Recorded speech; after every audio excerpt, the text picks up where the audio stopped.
আমুল রশ্মি গ্রুপের পর এবার বাংলায় আসছে আদানি গ্রুপ। বন্দর থেকে শুরু করে বিদ্যুৎ, একাধিক খাতে হবে বিনিয়োগ, মিলবে পরিষেবা, বাড়বে কর্মসংস্থান। ঠিক কোন জেলায় আসছে আদানি গ্রুপ, কারা হবেন সব থেকে বেশি লাভবান জানুন। আর সেই কারণে 3রা জুন নবান্নে মুখ্যমন্ত্রী শুভেন্দু অধিকারীর সঙ্গে বৈঠক করলেন Adani ports and special economic জোনের ম্যানেজিং ডিরেক্টর কর্ণ আদানি। ঠিক কি আলোচনা হয়েছে? রিপোর্ট অনুযায়ী মুখ্যমন্ত্রী শুভেন্দু অধিকারী এবং কর্ণ আদানির মধ্যে দীর্ঘক্ষণ ধরে বৈঠক চলে।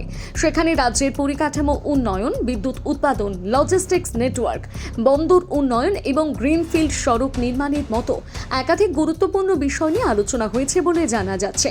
যদিও বৈঠকের পর কোনো নির্দিষ্ট বিনিয়োগের অঙ্ক বা প্রকল্পের ঘোষণা করা হয়নি, তবু এই বৈঠককে অত্যন্ত তাৎপর্যপূর্ণ বলে মনে করছেন বিশেষজ্ঞরা।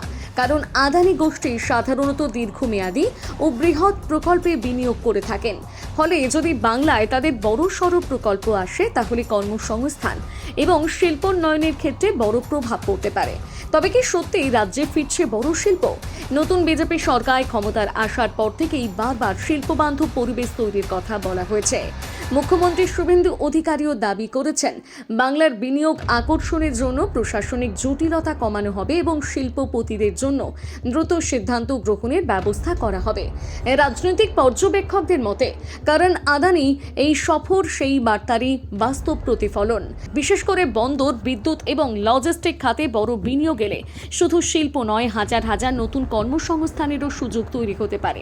তবে একটা কথা ভুলে গেলে চলবে না, আর সেটা হলো পূর্বতন তৃণমূল সরকারের সময় তাজপুর গভীর সমুদ্র বন্দর প্রকল্প নিয়ে আদানি গোষ্ঠীর সঙ্গে একটা বড় চুক্তি হয়েছিল।